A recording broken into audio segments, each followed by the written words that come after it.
Hi everyone, welcome back to the History in 20 podcast again. Thanks for tuning in. So today we're talking about Charlemagne. So if you've heard of him or haven't heard about him, well, hopefully you'll find out a bit today. So I'll start off a bit with just a quick sort of overview of his personal profile. So he was born, well, for a start, we don't actually know. So we know he was born on the 2nd of April, and it was either in the year 742, 747, or 748 in the Frankish kingdom, which I'll put some maps up later on throughout the video so you'll be able to visualise it, but it's pretty much somewhere in modern day France. He died on the 28th of January 814, aged 65, 66 or 71 in Aachen in Francia, which is of course now in modern day Germany. He reigned as King of the Franks from the 9th of October 768 to the 28th of January 814, as King of the Lombards from 10th of July 774 to the 28th of January 814, and as Holy Roman Emperor from the 25th of December, Christmas Day, 800, to 28th of January 814. So all these different reigns will hopefully make sense as I talk through his life and reign and stuff. So he had 4 marriages. He was married 4 times to Desiderata, don't know how to pronounce it, apologies. They were married for a year. Then Hildegard of Windsgau, again, apologies for the pronunciation, Fastrada and Lietgard, and he had 4 notable children, well, legitimate children, I suppose. Pepin the Hunchback, Charles the Younger, Pepin of Italy, and Louis the Pious. And he had roughly about 18 children in total, and he was part of the Carolingian dynasty. So if you hear that term Carolingian mentioned throughout, or the Carolines, that's who I'm referring to. It's his family, like I did with the Plantagenets, it's the same thing. So we'll start off with his early life from circa 742 to about 770. So he was called Charlemagne. He was also known as Charles the Great or Charles the First, and he was King of the Franks from 768, as I said, King of the Lombards from 774, and the Holy Roman Emperor from 800. But how did he get there in the first place? So first of all, there's actually debate about when Charlemagne was even born. So it's often assumed that he was born in either of those aforementioned years, 742, 47 or 48. But we know that his father was the first Carolingian king of the Franks, Pepin the Short. He reigned from 751 to 68. And the debate largely relies around the fact that we don't know about when he was born properly, because if he was born in 742, it means he would have been born out of wedlock, which was something that was completely unacceptable for a king in medieval Europe. So that's why I think there's a lot of debate about this, whether he didn't want to admit or his historians and biographers didn't want to admit, but we don't know. But what we do know is that either way, Charlemagne was born at some point during the 740s in the Frankish kingdom. Now, unfortunately, there isn't actually much evidence from his early years. We do know that he was the eldest child of Pepin the Short and his wife Bertrada of Leon, and he had a younger brother called Carloman, so Charlemagne and Carloman, not confusing at all, right? And he co-ruled with Charlemagne as Carloman I from 768 to 71. So we'll fast forward to the tumultuous period in the late 760s, where Pepin the Short had decided before his death to split up his kingdom between his 2 sons, Charlemagne and Carloman. Now, this was never going to work when obviously both of his sons were both fighting for the crown, and neither one wanted to rule jointly with the other. So after roughly 3 years of quarrelling with one another, Carloman was dead. Now, there's a contemporary report that suggested he died of a bad nosebleed. So, I mean, he probably did have a bad nosebleed from lots of wounds inflicted to his face, but that's what the report said, died of a bad nosebleed. Now, ignoring these suspicious circumstances surrounding Carloman's death, Charlemagne clearly wasted no time in seizing what he viewed as his rightful lands. So in 771, he took away lands from Carloman's 2 young sons, who weren't old enough to actually challenge him for it, and then he combined it with his own inheritance, which was mostly in modern-day Belgium and Germany. So now Charlemagne is clearly ready to take on Europe, and you might be able to see that from the map I've put up on the screen. Should be up on the screen now. So let's move on to his early conquests, which I've sort of pieced together from about 770 to roughly 780. So these were arguably the most adventurous years of Charlemagne's life. So he started by, like I said, he united together the 2 halves of his father's realm, which were gifted to himself and Carloman, which in medieval terms referred to Neustria and Austrasia, not Austria or Australia. in medieval European geographical terms, like I said. So ultimately, this stretched from his Frankish kingdom from the Danube River right over to the Atlantic Ocean in an east-west direction, and from the Netherlands to Provence in a north-south direction. So huge swathes of territory he's got that's all his now. Now, his next major campaign took him south towards Italy, where he conquered Lombardy, south of the Alps. So if you remember, I mentioned he was king of the Lombards. Well, this is where he came into, Lombardy, south of the French Alps.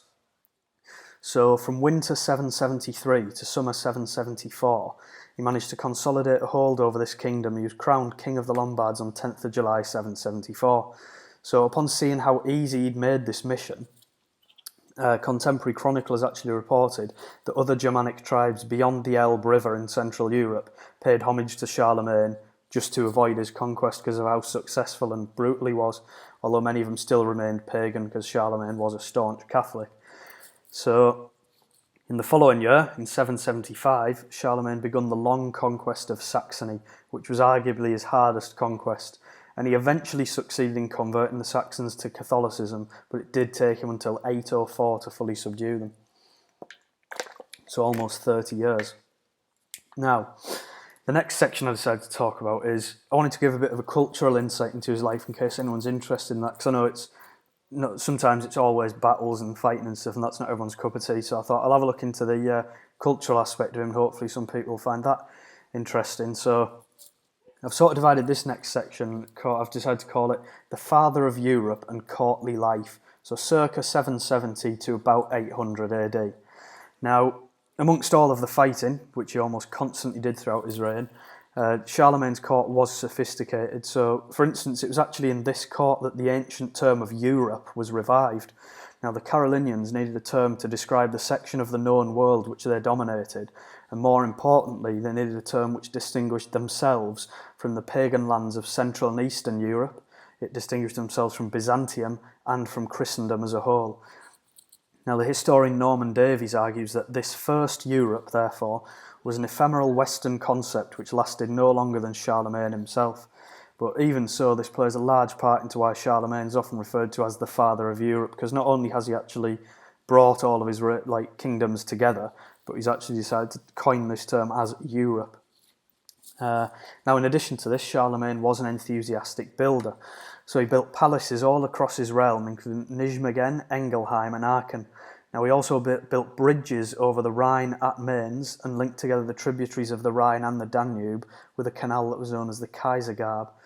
On top of this, he was a pioneer of Romanesque architecture north of the Alps, because he brought these architectural influences from Lombardy across the mountain range into northwestern Europe. Now, he sought to make his capital of Aachen a northern Rome, according to historian Simon Jenkins. So he based his Palatine Chapel on St. Vital in Ravenna, and he begged the Pope for mosaics from Ravenna to adorn it. So he's looking onto Rome as this cultural and architectural masterpiece, and he wants to make his capital of Aachen in, like I said, northern sort of modern-day Germany. He wants to make it a new Rome almost.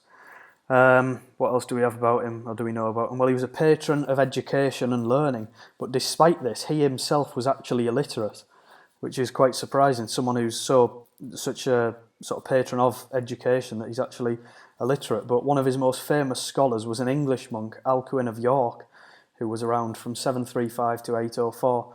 Now, Alcuin became head of Aachen's palace school, as well as Charlemagne's spiritual advisor, and he presided over what came to be known in history as the Carolingian Renaissance. So obviously we've heard about the Renaissance in Europe in the 17th century, Da Vinci and Michelangelo and all that. But this was known as the Carolingian Renaissance, and it happened in the 9th century, 8th and 9th century. But yeah, so Charlemagne, as we'll see later, governed the church as an integral part of his domains. Now, some historians call him hypocritical for some of his actions, because while he forbade his bishops to engage in battle personally, the way he spread the gospel through his kingdoms he conquered was through fire and sword. So, a bit hypocritical, but which medieval rulers weren't there? So that's all the fun of it, I suppose. So the next section I've divided it up into is called Holy Roman Emperor and Later Years. So this is from about 788 to 814. So after he finished conquering Bavaria in 788, the west of Charlemagne's empire was relatively secure, and it gave him chance to turn his attentions to problems elsewhere, notably in the east. So over in Byzantium, the Emperor Leo IV had died, leaving his consort Empress Irene in charge. Now this was the main problem. Irene was sitting in as consort until her son Constantine VI was of age, because he was still a minor, he wasn't 16 yet. And the main problem in the West was that a woman was in charge of the Byzantine Empire, which was something absolutely unfathomable to most medieval kings. Now, Irene also called the Second Council of Nicaea, or Nicaea, in 787, which condemned iconoclasm. Now, iconoclasm is the use of imagery and icons in the Catholic Church, and she condemned this as heretical. Charlemagne was irritated that he himself had not been called to the council, so he demanded an explanation from Pope Adrian I. But before Adrian could respond, Charlemagne ordered his theologians to produce a defence of iconoclasm, which came to be known as the Liber Carolini. Now, due to this, his relationship with Adrian I was strained, but this cloud eventually passed and both were on civil terms by the time of Adrian's death in December 795. But it wasn't all over yet. Excuse me. This is where the main event begins. So Adrian's successor, Pope Leo III, not to be confused with the Byzantine emperor of the same name, of course, he was not of noble birth, and some even spread rumours that he was an Arab. So as a result, Adrian's family and friends tried to have him eradicated. So on the 25th of April 799, a group led by the late Pope's nephew attacked Leo while he was on a solemn procession in Rome. Now they failed in their mission of blinding him and cutting off his tongue, which is something that would have forced him to resign as Pope, but they left him unconscious instead. Luckily, he was actually rescued by passers-by and friends and removed to safety at Charlemagne's court in Paderborn. Now, the two both became good friends, and on Leo's return to Rome in November 799, he found himself facing charges of adultery, simony, and perjury. Now, Charlemagne was suspicious of these wild accusations and moreover questioned how could a pope be tried? So how could God's voice on earth be tried, and by whom? Now, normally the answer would have been by the emperor in Constantinople, but Irene was on the throne, so a woman passing judgment on a man in medieval Europe was incomprehensible. So as far as Western Europe was concerned, the throne of emperors in Byzantium was vacant. That Irene, a woman, even sat on the throne in the first place showed how far the Roman Empire had fallen in the eyes of the Pope and Charlemagne. So by the time Charlemagne had reached Rome in November 800, he'd been firmly reminded by Alcuin that he had no more authority to pass judgment on the Pope than Irene did, but he also knew that while the accusations remained unsettled, Christendom lacked both an emperor and a pope. Now on the 23rd of December, Pope Leo III solemnly swore on the Gospel that the accusations were untrue, and remarkably the Assembly actually accepted the claim and his name was cleared. And 2 days later, on Christmas Day 800, Pope Leo III laid the imperial crown on Charlemagne's head and crowned him Holy Roman Emperor. But why did Leo give Charlemagne this title of Holy Roman Emperor? It seemed at the time that Charlemagne would prove a more useful ally than a distant Constantinople. So should accusations come against the papacy again, then it would be easier for the accusing party and the papacy to sort it out in Central Europe rather than wait for a response from an emperor on the fringes of Asia. Now, historian John Julius Norwich argues that Leo III created Charlemagne as Holy Roman Emperor because, open quote, the Byzantines had proved so unsatisfactory from every point of view, political, military and doctrinal, he would select a Westerner, the one man who, by his wisdom, his statesmanship and the vastness of his dominions stood head and shoulders above his contemporaries, close quote. So that's quite an interesting view from John Julius Norwich there. But even for all the pomp and ceremony and the imperial title being given to him, various chroniclers and historians alike have since argued that it was a complete surprise to Charlemagne that he was awarded this title. So Charlemagne's biographer, the abbot Einhard, claimed that the coronation occurred spontaneously. But despite this argument, regardless if it was spontaneous or carefully rehearsed, the coronation happened and left a Catholic emperor in the West, independent of Byzantium, and the once barbaric Frankish kingdom which Charlemagne had inherited from his father in 768 was now upgraded and dependent on the Pope for its new status. Moreover, Einhard also wrote that Charlemagne claimed that he would never have set foot in the basilica had he known that Leo would place the imperial crown upon his head. And to an extent this argument rings true, because for the rest of his life, Charlemagne continued to style himself as Rex Francorum et Longobardorum, which means King of the Franks and the Lombards, rather than as Holy Roman Emperor. And I'll just quickly skip to the end, because basically the remaining years after Charlemagne's coronation saw a few more conquests, further imperial expansion, and surprisingly little involvement in religious matters despite his title, because like I said, he never used it. And Charlemagne actually died peacefully on the 28th of January 814 in Aachen, where he was buried, and his eldest surviving son, Louis the Pious, succeeded him, I think, as Louis the First of France. Maybe a mistake calling him Louis, because there was plenty of them in French history. So, what legacy did Charlemagne leave behind? Well, like I said before, few people have gone down in history as well as Charlemagne. So to this day, he still inspires people from all walks of life. And I don't know if you've heard of sort of an indie music band called Blossoms. They released a song called Charlemagne in 2015, which suggests that people have still heard of him today. So yeah. And obviously, despite the claim that he wasn't uninterested in the imperial title, he nevertheless took his role seriously. So the renewed empire was intended to be both Roman and Christian. And the historian David Starkey writes that Charlemagne was soldier of the faith and reformer of the church on the one hand, and on the other, restorer of the Roman Empire, whose inheritance of law, language, literature, architecture, and forms of government he was determined to revive. Moreover, despite the fact that the Eastern Roman Empire was reduced to Asia Minor and its Mediterranean outposts, Charlemagne, as the secular head of Western Christendom, was the first figure since the Roman emperors to span at least the heart of Europe. So his legacy as Holy Roman Emperor, and Pope Leo III can also be thanked for this, stood the test of time. The Holy Roman Empire was a prominent feature of Europe's political geography until it was dismantled by another Frenchman, one you may have heard of, a guy called Napoleon, in 1806. So for over 1,000 years, this title stood strong and survived numerous European dynasties. So it survived the Plantagenets, the Carolingians, the Habsburgs, the Wallensteins, everyone, so it outsurvived them all. Now, Charlemagne was also canonised, although this process wasn't fully completed until 1165, because his sexual conquests were deemed no less extensive than his imperialistic ones, and it might be something to do with the fact that he had 18 legitimate children with up to 10 wives. I'm not sure though, could have something to do with that, but who knows.